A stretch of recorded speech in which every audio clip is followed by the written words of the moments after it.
চারদিকে শুধু AI, AI এবং এআই এর একটা হাইপ চলছে, রাইট? তুমিও হয়তোবা এআই কোনো না কোনো কাজে ইউজ করো।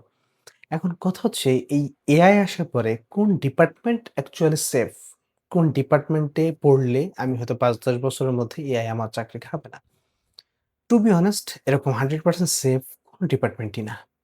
কারণ তুমি একটা প্র্যাকটিক্যাল জিনিস চিন্তা করো। একটা সময় না খুব বেশি দিন না। ওই অল্প কয়েক বছর আগেই যখন তোমার এলাকায় ধান কাটা হতো, ধান কি করতো? মানুষই কিন্তু কাটতো এবং ধান কাটার সময় শ্রমিকের যে হাই-হাই মানে এদের ডিমান্ড এত বেশি বেড়ে যায়, দ্বিগুণ ৩ গুণ টাকা দিয়ে এদেরকে নিয়ে আসতে হতো।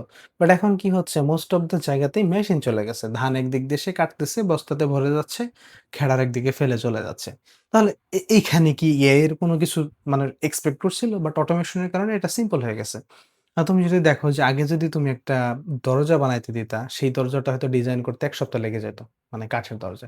বাট এখন কি হচ্ছে মেশিনে জাস্ট হচ্ছে মনে করো ১৫-২০ মিনিটের ডিজাইন বা ০.৫ ঘন্টা ১ ঘন্টায় ডিজাইন করে দিচ্ছে। সো অটোমেশন এআই সব জায়গায় থাকবে বাট ওই জিনিসটার সাথে যে অ্যাডাপ্ট করতে পারবে সে আসলে আল্টিমেটলি টিকে থাকবে। সো বেসিক লেভেলের কাজগুলো সব সেক্টরেই এআই রিপ্লেস করে দিচ্ছে। যারা এক্সপেরিয়েন্স তাদের দাম, তাদের ভ্যালু সব জায়গায় ছিল, আছে এবং স্টিল